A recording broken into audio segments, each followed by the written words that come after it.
السلام علیکم ناظرین، دجالی فتنے کے سلسلے کی اگلی قسط آپ کی خدمت میں پیش کر رہا ہوں۔ ناظرین کرام، دجال کون ہے، کیا ہے، کیسا ہے، کہاں ہے، کب آئے گا، کب جائے گا، کیا ہوگا، کیا نہیں ہوگا، کون اس سے لڑے گا، کون اس کو مارے گا، وہ کیا کرے گا، ہم کیا کریں گے، ایسے درجنوں سوالات آپ کے ذہن میں بھی میری طرح پیدا ہوتے ہوں گے۔ اس کی وجہ یہی ہے کہ پچھلے 3-4 سال سے جس تیزی سے دجالیت کا غلبہ دنیا پہ ہو رہا ہے، تو مسلمان اپنے عقائد کے مطابق، یہودی اپنے عقائد کے مطابق، عیسائی اپنے عقائد کے مطابق اس حوالے سے مختلف پریڈکشنز کرتے ہیں، مختلف توجیہات پیش کرتے ہیں۔ میں نے اس حوالے سے جو بازار میں میسر کتابوں سے کچھ نالج حاصل کیا یا جانا، تو میں نے آپ کو جیسے بتایا کہ ان میں زیادہ تر روایات اور اپنی خواہشات کو بنیاد بنا کے ہی تحقیق کی گئی ہے، جو میرے خیال سے تحقیق کا معیار یہ نہیں ہونا چاہیے۔ میں آپ کی خدمت میں ایک مسلم شریف کی ایک حدیث لفظ و لفظ پیش کرتا ہوں۔ یہ ترجمہ میں نے نہیں کیا کیونکہ مجھے عربی نہیں آتی، جس کسی نے کیا اللہ اس کا بھلا کرے، تو میں ان کا کیا ہوا ترجمہ پڑھتا ہوں۔ جب اللہ کے رسول صلی اللہ علیہ وسلم نماز پڑھ چکے تو وہ ممبر پر تشریف لائے اور مسکراتے فرمایا، تمام لوگ اپنی اپنی جگہ بیٹھے رہیں۔ پھر فرمایا، جانتے ہو میں نے تمہیں کیوں جمع کیا ہے؟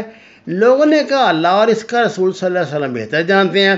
آپ صلی اللہ علیہ وسلم نے فرمایا، اللہ کی قسم میں نے تمہیں نہ تو کسی چیز کا شوق دلانے کے لیے جمع کیا، نہ کسی چیز سے ڈرانے دھمکانے کے لیے، بلکہ میں نے تمہیں یہ کہنے کے لیے جمع کیا ہے کہ تمیم داری پہلے عیسائی تھا، وہ آیا، اس نے بیعت کی اور اسلام میں داخل ہو گیا۔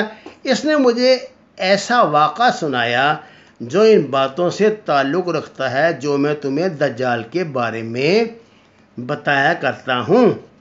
اس نے مجھے بتایا کہ وہ لخم اور جذام قبیلے کے 30 آدمیوں کے ہمراہ ایک بحری جہاز میں سمندر کے سفر پہ روانہ ہوا۔ سمندر کی لہریں مہینہ بھر انہیں بھٹکاتی رہیں، یہاں تک کہ وہ ایک جزیرے میں پہنچے۔ سورج غروب ہو رہا تھا۔ چھوٹی کشتی میں بیٹھ کے جزیرے میں داخل ہوئے۔ جب داخل ہوئے تو ان کو ایک جانور ملا جس کے جسم پہ بہت بال تھے۔ بالوں کی کثرت کی وجہ سے انہیں اس کے آگے پیچھے کا کچھ پتہ نہ چل سکا۔ انہوں نے کہا، تیرا ناس ہو، تو کیا چیز ہے؟ جانور نے کہا، میں جسامہ ہوں۔ یہ جسامہ کیا چیز ہے؟ انہوں نے پوچھا۔ اس نے کہا، اے لوگو، خانقاہ میں موجود اس آدمی کی طرف جاؤ، وہ تمہاری خبریں سننے کا بڑا تجسس سے انتظار کر رہا ہے۔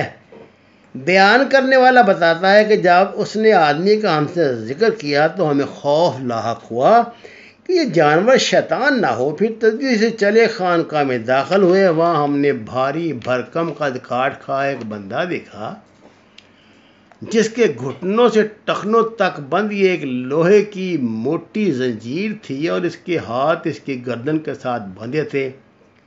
ہم نے پوچھا، تیرا ناس ہو، تو کیا چیز ہے؟ اس نے کہا، میرا پتہ تمہیں جلد چل جائے گا، پہلے تم یہ بتاؤ تم کہاں سے آئے ہو؟ ہم عرب سے آئے ہیں۔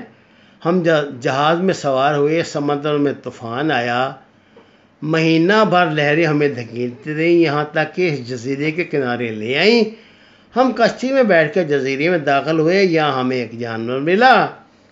ہم نے اس سے پوچھا، تو کیا چیز ہے؟ اس نے کہا، میں جسامہ ہوں۔ ہم نے جسامہ کا چیز ہے؟ تو اس نے خانقاہ میں موجود تمہاری طرف ہمیں روانہ کر دیا کہ تمہاری خبریں سننے کا بہت شوق سے انتظار کر رہے ہو۔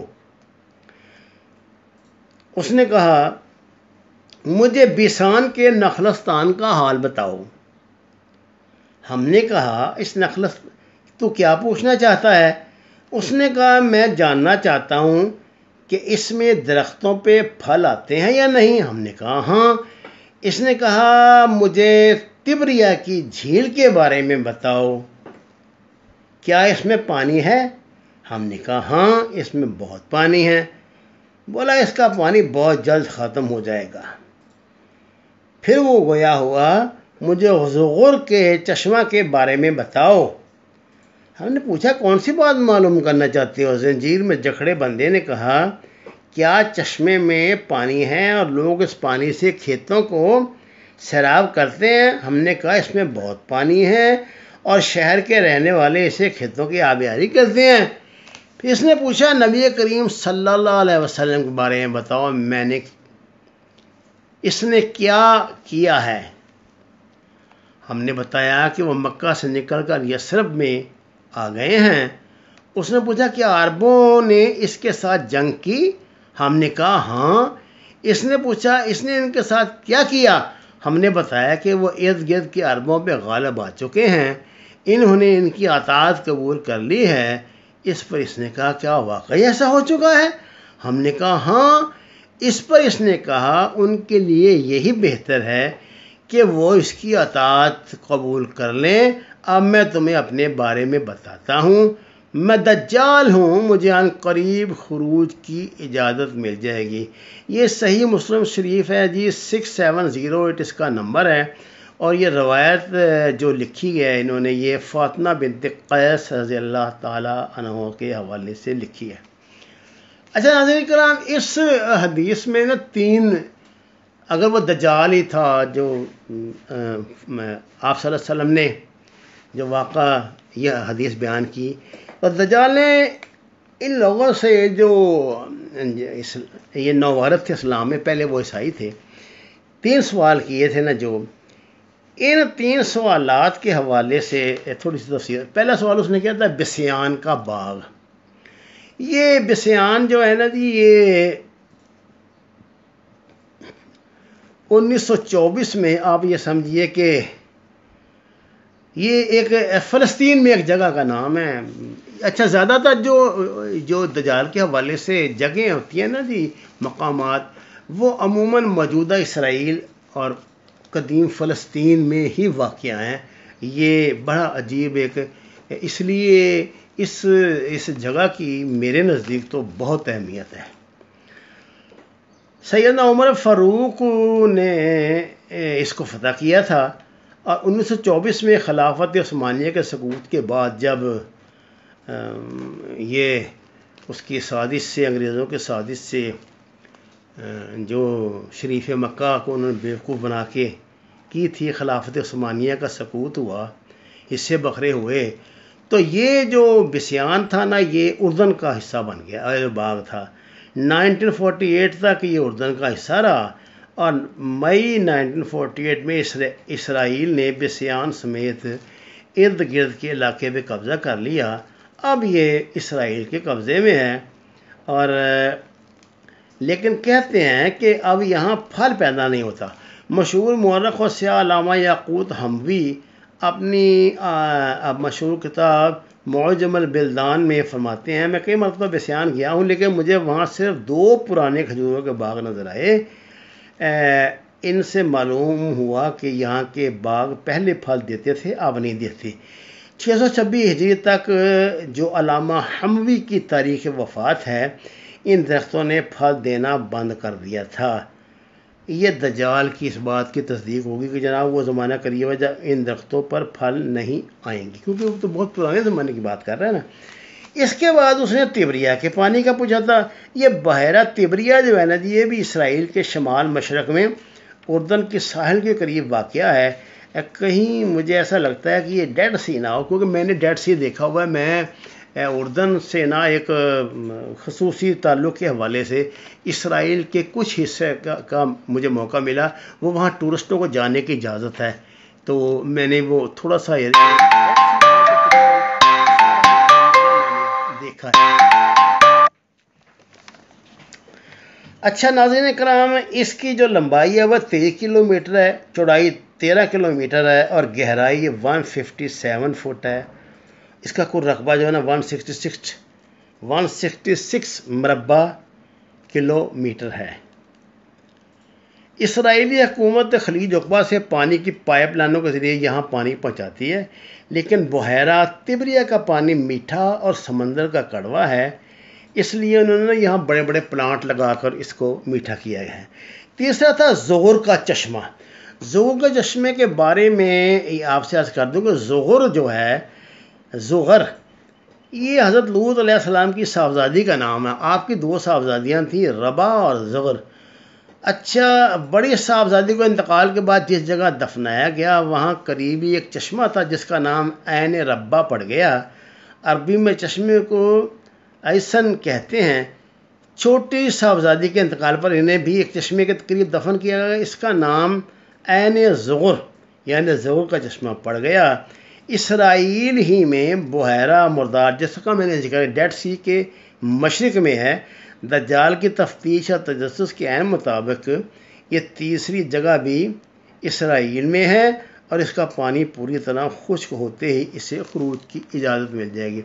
اچھا، اب اس سے استنباط جن لوگوں نے کیا نا اس حدیث سے، وہ کہتے ہیں جو جساسہ جس نے اپنا نام بتایا تھا نا، جو جانور تھا جس کا ان کو پتہ ہی لگا آگے پیچھے کا کہ وہ کیا چیز ہے، جساسہ کہتے ہیں جاسوسی کرنے والے کو، سپائنگ کرنے والے کو۔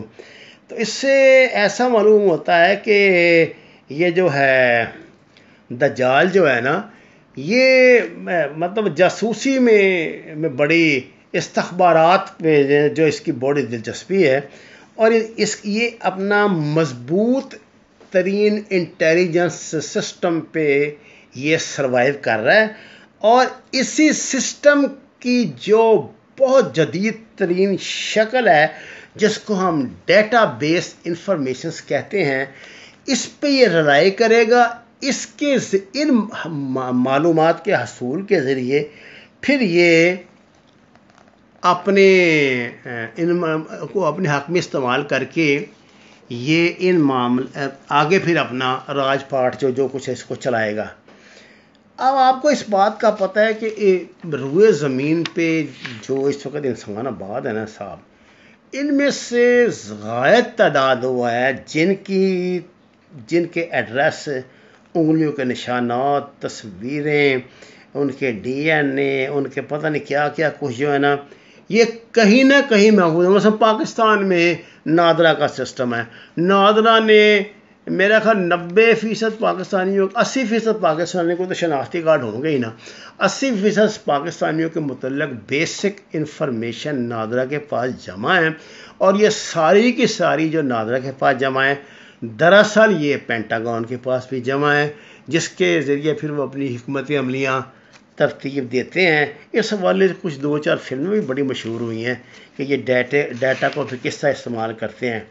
اچھا، یہ کہتے ہیں کہ یہ جتنا مواد ہوتا ہے نا، یہ بیلجیم کے دارالحکومت برسلز میں جاتا ہے، جہاں ہر فرد کو نیٹو کی زیر نگرانی کام کرنے والے ماسٹر کمپیوٹر میں اس کا ڈیٹا ڈال دیا جاتا ہے، اور جس کے بعد یہ اس کی کمپارٹمنٹیشن ہوتی ہے کہ کیا کیا چیز کہاں کہاں ہم نے آگے وہ سینڈ کرتے ہیں۔ مثلا وہ آپ ڈیٹا کمپنیاں ہوتی ہیں جو مختلف اشیاء کے گاہکوں یا استعمال کنندگان کے نام، پتے، فون نمبر، ای میل ایڈریس وغیرہ کرتی ہیں۔ اچھا، پھر کاروبار میں یہ جو سروے مختلف انداز کے ہوتے ہیں، ہیلتھ سروے ہوتے ہیں، کئی سروے ہوتے ہیں، سیاسی سروے ہوتے ہیں، معاشرتی سروے ہوتے ہیں، جنسی سروے ہوتے ہیں، نفسیاتی سروے، ان سب کا مقصد دراصل یہ ہوتا ہے کہ وہ ڈیٹا حاصل کریں جس کو وہ آگے جو ان کی ہوتی ہے نا، جس کو ہم سمجھیے برادری کا لفظ جس کے لیے استعمال کیا جاتا ہے، یہ جو فری میسنز ہوتے ہیں ان کو یہ پہنچا دی جاتی ہے۔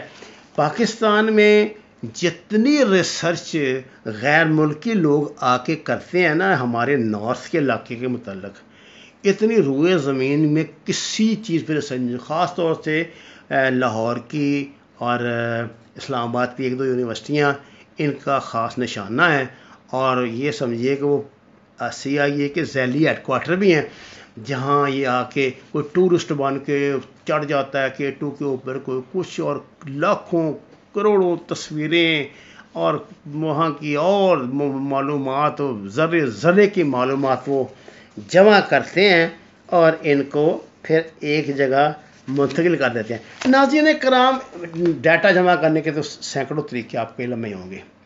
اس وقت روئے زمین کا کوئی آدمی بھی ایسا محفوظ نہیں ہے میرے خیال سے جو ان کے زد میں نہ آ گیا ہو۔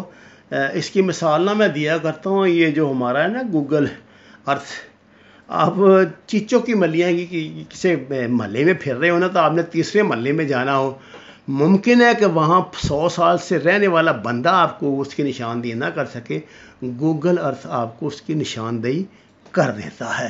تو یہ سارا ڈیٹا جو جمع کیا جا رہا ہے یہ دجال کے لیے کیا جا رہا ہے، تاکہ اس کو یہ جب اس کے پاس پہنچے تو پھر اس کا استعمال اس نے کیسے کرنا ہے یہ آپ کو اگلی قسط میں عرض کروں گا۔ آپ سے درخواست ہے قرآن اور نماز کو ترجمے کے ساتھ جانیے، اپنے گھر میں جتنی جگہ میسر ہو سبزیاں کاشت کیجیے، ہمارے چینل کو سبسکرائب کریں۔ آپ کا بہت شکریہ۔